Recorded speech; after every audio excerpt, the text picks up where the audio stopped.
What's up, Duelist Kingdom? It's your boy Exotic, and we got something special today. All right, we're gonna be talking about an archetype that is very unique, very interesting. The archetype Reptilianne. Now, Konami doesn't give a lot of love to the reptile type, so this deck is very slow. But this deck is really interesting. So the deck focuses on dropping your opponent's monster's attack to 0 so that our monsters can take advantage. So you never really have to worry about how powerful a monster is as long as it can be affected by card effects. You can drop its attack to 0. And so your opponent will probably link off into it, something else or something like that, but then you can drop that monster's attack as well. Now this deck sucks when it comes to negation and removal, and is weak to interruption, so we gonna have to add some cards out of the archetype to boost this deck. But this deck is very cool. Like I said, you can constantly drop your opponent's attack to 0 while destroying their monsters, drawing cards, taking advantage of the fact that they have monsters with 0 attack on the field. That's the whole goal of the deck. All right, you can build some insane boards with this deck, but since the archetype, half the archetype is almost useless if your opponent doesn't have monsters with 0 attacks, we're only going to keep certain ones, and we're going to add some new additions to the deck. So let's talk about our all-stars. We start with Reptilianne Niami. She is a level 2 dark reptile who, if you have a reptile in grave, can send herself from hand to grave to drop one of your opponent's monster's attacks to 0. And as long as your opponent controls a monster with 0 attack, she can special summon herself from the grave. Niami will be one of the deck's main ways of dropping your opponent's monster's attack, so running 3 of them is not a bad idea. Next, we got Reptilianne Gardener. This is a level 4 water attribute reptile with 0 attack, 2000 defense, who, when destroyed, adds a Reptilianne from deck to hand. Decent defense in the search upon destruction makes Gardener a worthy addition to the deck. Moving on to Reptilianne Coatl, a level 4 dark tuner that can special summon itself if your opponent controls a monster with 0 attack, or if you control a dark reptile, and can also be used as a non-tuner if you're synchro summoning a reptile type monster. Next, we've got Reptilianne Lamia, a level 2 dark reptile who, from the hand, as long as you control at least one reptile, she can change one of your opponent's monster's attack to 0, then special summon herself. Then you take damage equal to that monster's original attack. And as a bonus, when she's sent to the grave as part of a synchro material, you can target up to two face-up monsters on the field and change their attack to 0. This will really help for a setup of a certain monster we'll talk about a little bit later. Next, we move on to one of our archetype's 2 boss monsters, Reptilianne Voski.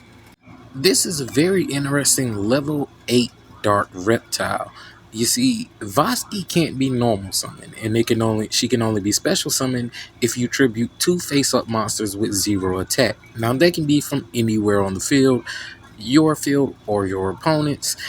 And so when you combine this with a certain spell card we talk about later, you have a very interesting counter to Yubel, as that deck is centered around a monster in her variants all having 0 attack and defense. Since this deck focuses on dropping your opponent's monster's attack, you're probably going to be tributing your opponent's monsters anyway, but if not, this card can destroy a face-up monster on the field once per turn. And so for all of that, what do you get? It does have a drawback. There can only be one Reptilianne Voski on the field, your field or your opponent's. So as long as your opponent isn't running Reptilianne Voski for any reason, like a mirror match or something, then you should be alright. But this isn't a card that you're going to want to run multiple copies of, because it's not like you can have more than one on the field anyway. Slithering right in the extra deck, we've got Reptilianne Hydra, a level 6 Dark Synchro that when Synchro Summon destroys all monsters with 0 attack that your opponent controls, and you draw 1 card for each. This deck uses a lot of resources that it doesn't really replenish, so Hydra's effect is pretty important. Next, we've got the most important monster in the deck, Reptilianne Melusine, a level 8 Dark Synchro that if she synchro summon using only reptiles, she can't be destroyed by battle or card effects. Once per chain, when your opponent activates a monster effect, which is pretty much guaranteed to happen, you can target one face-up monster they control, change its attack to 0. And again, this is once per chain, not once per turn. And if they do send her to the graveyard, you can just add a reptile from the deck to the hand. So, pretty good for the other boss monster of the deck. Next, we got our resident Link Queen, Reptilianne Echidna, a Link 2 Dark Monster that when Link summoned can change one of your opponent's attack to 0, and during the main phase, you can add a number of reptile monsters from your deck to your hand equal to the number of monsters your opponent controls that have 0 attack. So, you can just add the cards or the monsters that you need as long as your opponent has the right number of monsters with 0 attack on field. Moving to our spells and traps, we've got my personal favorite, Reptilianne Ramifications. Now this spell card is super important as it does 3 things, although you can only do 2 of them at a time. The first thing it does is that it lets you add a Reptilianne monster from deck to hand. Its second effect is that it lets you add a Reptilianne spell or trap from deck to hand. And third, it lets you change one monster your opponent controls attack to 0. Now you can only do 2 out of these 3 things at a time, and you can only activate one of this spell per turn. However, that is super huge. Like I said, this deck uses a lot of resources to do what it does without really replenishing them. So this card is really good for that, as well as an extra way to drop your opponent's monsters attacks to 0, because although this archetype is focused on that, that's the whole theme. Most of the cards in the archetype don't actually drop your opponent's monster's attack to 0. They have effects that take advantage of your opponent already controlling a monster that has 0 attack. So this card is really important to the deck. Next, we've got our field spell, Reptilianne Recoil. Now, this field spell lets you target one monster you control with 0 attack and one dark reptile monster in your graveyard. You destroy the monster with 0 attack and you special summon the reptile from grave. Now, that is really important considering its second effect. You see, this card's second effect lets you steal one of your opponent's monsters as long as it has 0 attack, and then you give your opponent a token in place of that monster. This token is a level 1 reptile that has 0 attack and defense. Now, remember when I said that Reptilianne Voski in combination with a certain spell card has a very interesting counter to Ubel. You see, normally this field spell will be relying on you dropping your opponent's monster's attack to 0 with your cards. However, if you are against a Ubel deck, your opponent will be running a lot more monsters that already have 0 attack to take advantage of, making it so much easier for you to pull off shenanigans with this field spell.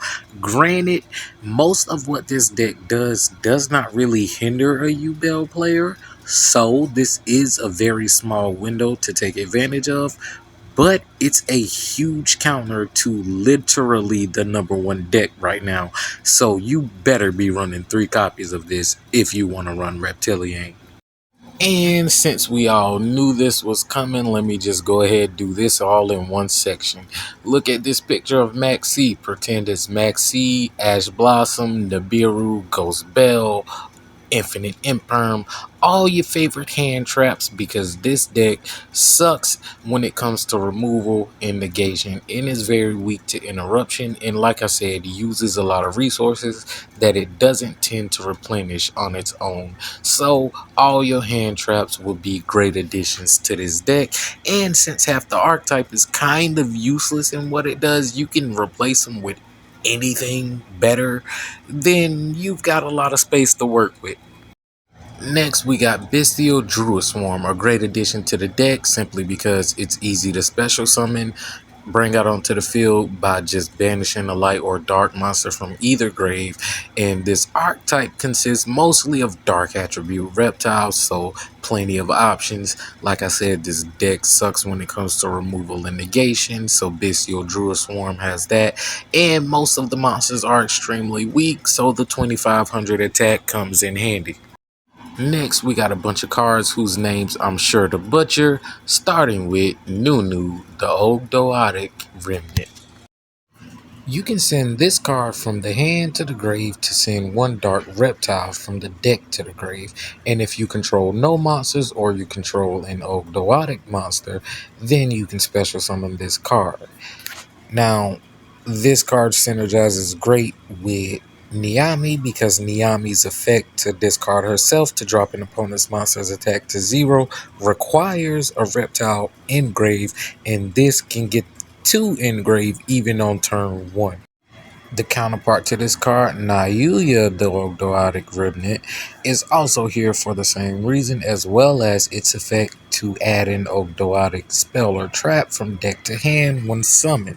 These two cards synergize with Niami's effect as well as with Kawato in making it easier to get to your Synchro Summon of Melusine. Next, we've got Amunesia, the Ogdoatic Queen.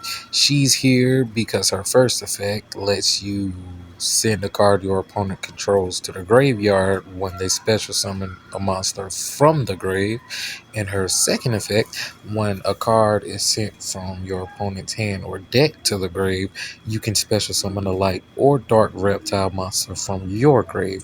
So she's here for her removal as well as the revival of our reptiles from the grave. Zoha, the Ogdoatic Boundless, is here simply because he searches and helps recycle our Ogdoatic monsters.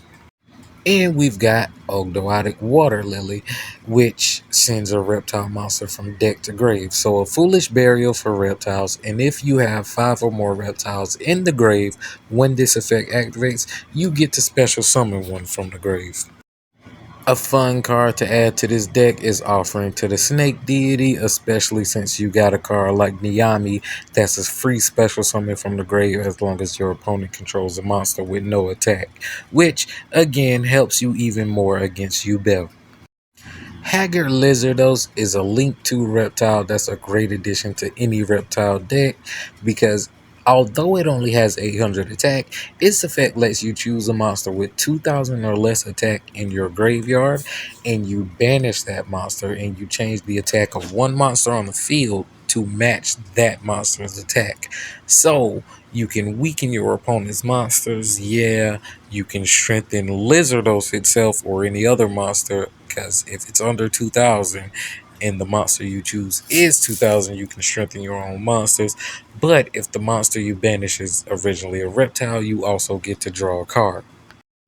And my final recommendation for the deck, Pot of Avarice, a card that lets you target 5 monsters in your graveyard, shuffle them into the deck, and draw 2 cards.